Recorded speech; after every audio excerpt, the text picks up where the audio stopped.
வணக்கம். நான் சோலை ஆறுமுகம். இட்லி கடை ஃபஸ்ட் ஸ்டாப் முடிஞ்சிச்சு.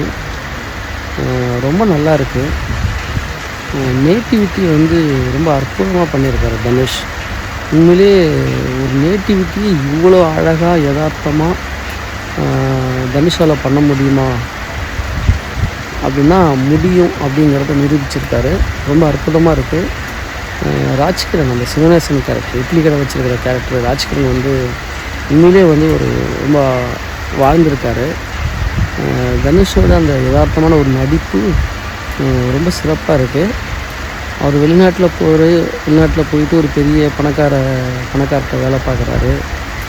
அங்கே வந்து அவங்களுடைய 50% பிஸ்னஸ் லாபத்துக்கு ஒரு காரணமாக இருக்கார். அதனால் அவங்க பொண்ணை கல்யாணம் பண்ண போகிறாரு அப்படிங்கிறது எல்லாமே சினிமாவுக்கு, அதாவது வந்து அது வந்து ஒரு ஒரு ஒரு கமர்ஷியல் பாயிண்ட் அப்படின்றா கூட கிராமம் சார்ந்த காட்சிகள், வாழ்வியல் எல்லாமே ரொம்ப சிறப்பாக இருக்குது. அதுவும் குறிப்பாக வந்து தனுஷோட அப்பா இறந்த அன்னைக்கு அவரை சுடுகாட்டுக்கு தூக்கிட்டு போகும்போது ஒரு மாடு வந்து கண்ணு போடும்.